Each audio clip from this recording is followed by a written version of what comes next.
Welcome to Rockit Garage. Let's finally paint the roof on the El Camino. I've already got it 320'd, 400, gray scuff pad, taped up.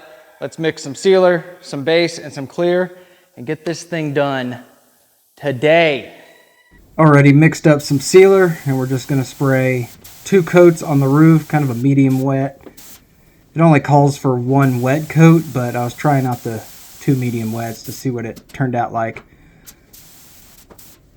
And I kind of ran out, so I had to make some more.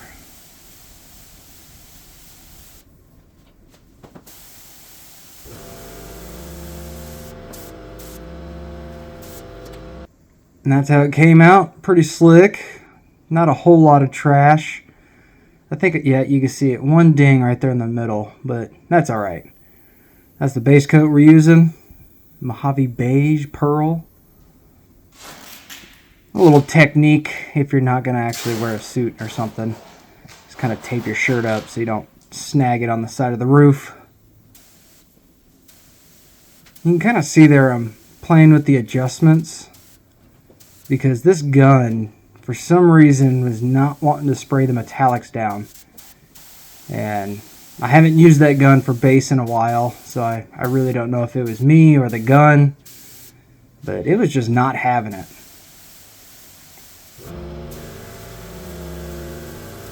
Ended up doing almost 5 coats to try to get it to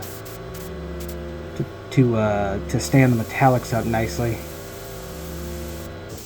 You can see I'm kind of adjusting it here and there just because it just was not working. Here's the clear coat I'm using. This Finish 1 I got off Amazon actually. Pretty cheap, but it sprays half decent to be honest. Using my soda. Those disposable cups. I'm actually really enjoying those disposable cups. Kind of on the pricey side for what I like, but they work great. That's all I had left. So today was just not my day with spraying. I'm using this Cobalt gun that I got, I don't know, 10 years ago. Probably more than that. Way longer than that. I'm getting old. It's a 1/4 tip, and I usually just spray sealer out of it now, but I figured I'd go ahead and try it again on base coat just cause. And I don't know what went wrong. It kept tiger streaking, and on that last coat, I used the rest of the base coat to kind of drop coat everything and try to get it even. And it looked like it worked, and then I sprayed the clear coat, and it came right back. So I might have to go revisit the roof. Anyways, I felt like I had the gun set up correctly. I had a little over 20 pounds is where I usually like to spray at the regulator. It just wouldn't want to lay the metallics out. My small gun did the dash just fine. So I don't know if it's the gun or if it's me. I felt like I was holding the gun perpendicular to the panel as best I could. It's either the gun or me. So the tiger streaking, I'll blame on myself. I really don't think it was the gun, but anyways, my soda that I just bought recently, I bought it used, but I cleaned it all up and sprayed a test panel and it sprayed fine. And then I sprayed the dash and it sprayed fine.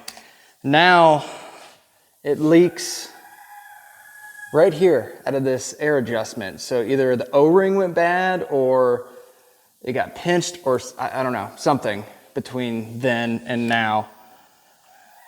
That kind of made me mad. And then it just didn't feel like there was any air pressure. So I'm either gonna have to I'm just gonna have to go through everything. I'm gonna have to go through my air system, make sure the filter is actually getting the PSI to the end of the gun, tear this gun apart and figure out why it's leaking air from the adjuster.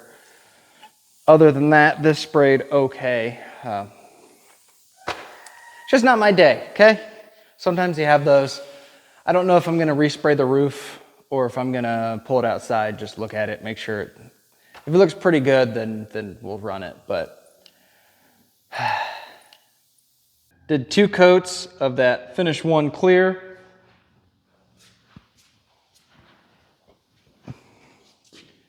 And the orange peel came out the way I like it.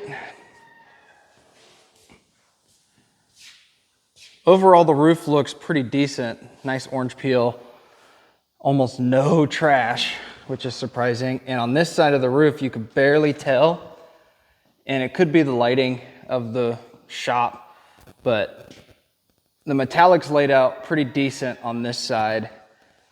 The metallics from right here, you can kind of see it. Dark spot, dark spot. Then if you go overhead, you can really see where the metallics just laid heavy right there. And it's very light right there. I don't know. Yeah, you can see it right there. Oh, that's awful. I'm gonna have to repaint this. That sucks. The second part about this is I ran out of base, so I'm gonna have to order some more and then reshoot the roof. Thought I got rid of it, and once I cleared it, like I said, stripes came back, or at least I could see them better. Yeah, that sucks. I was really excited about today. It's the way she goes.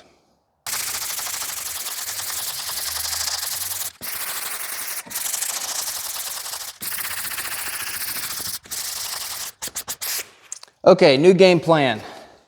We're going to paint the rest of the car the dark color first because I went on Summit Racing.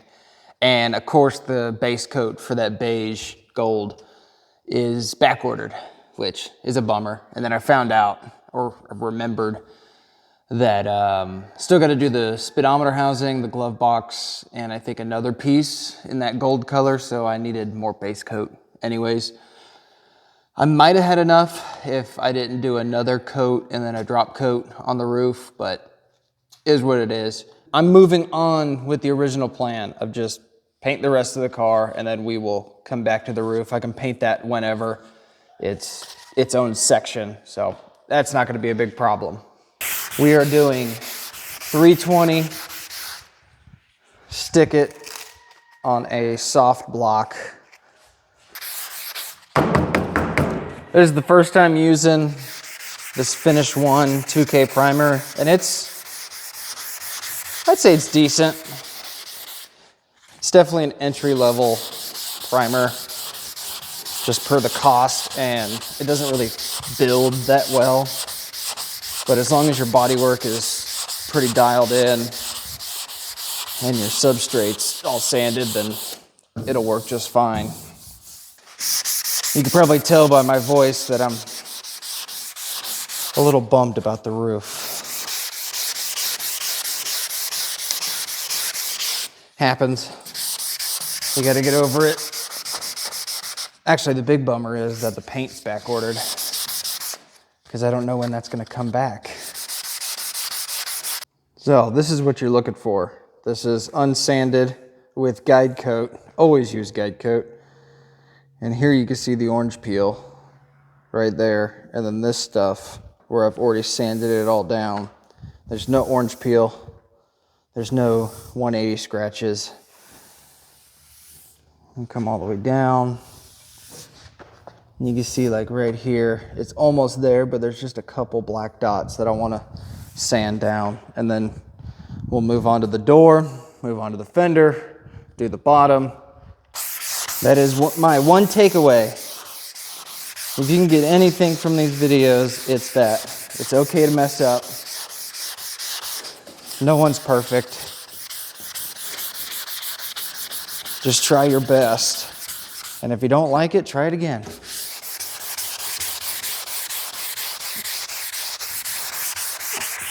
Because nobody's going to teach you this stuff. You're just going to have, you can read all the articles and you can watch all the videos you want.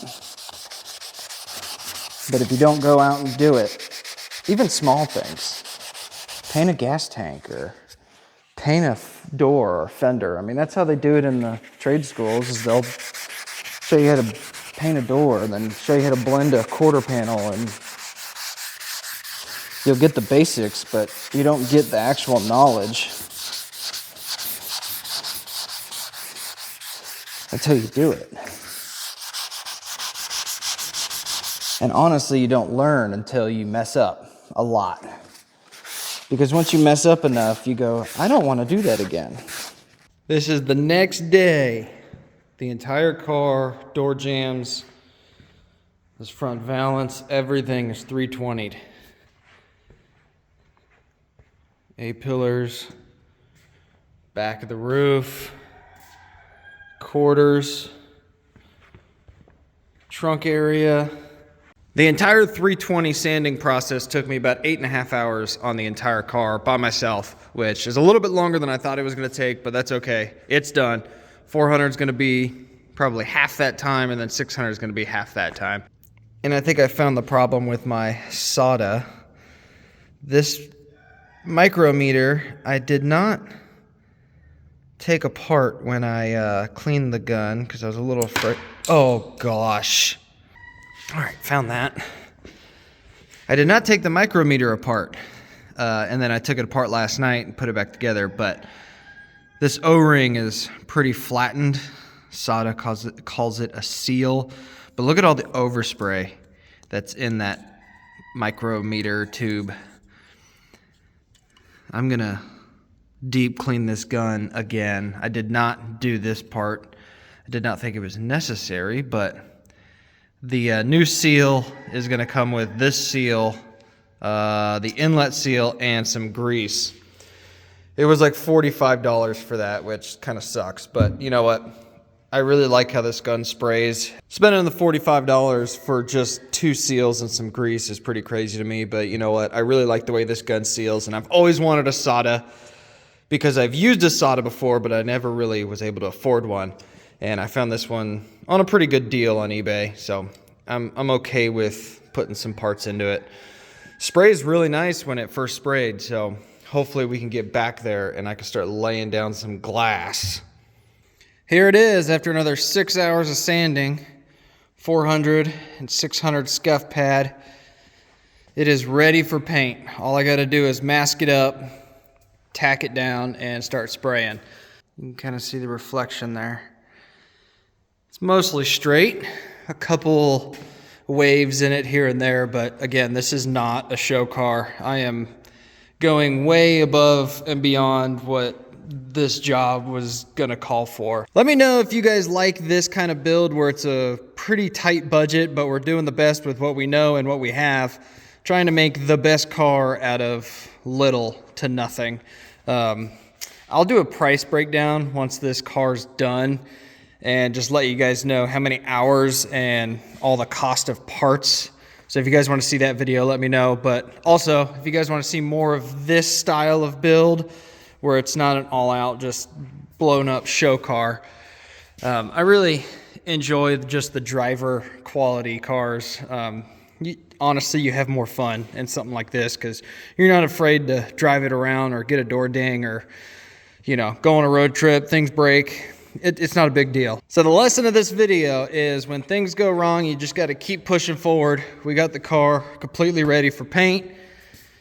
And that tiger, see, you can't even see the tiger stripe from this angle or this angle. And really this angle, but once you get up above, you can see it. Man, I don't know. Maybe I should just leave it. I'm gonna have to think that one through because you really can't tell by walking around the car. Sorry, I got distracted there. Lesson of the video is keep pushing forward even when things go wrong and just try it again and try not to mess up the next time, I guess. Just try to learn what you did wrong and how to fix it, and don't lose your motivation. You got to keep pushing. We got this car done, all sanded and ready for paint, and yes, that bummed me out, but I had to kind of shake that out of my mind, and I'm debating on whether or not respraying that roof or not. So at first it was kind of a bummer, and the more I look at it, the more I'm on the fence about it. That's all I got for this episode. Thanks for liking, subscribing, watching, commenting, doing all the YouTube things. And on the next episode of this car, this thing's gonna go from gray to dark brown. And it's gonna look good.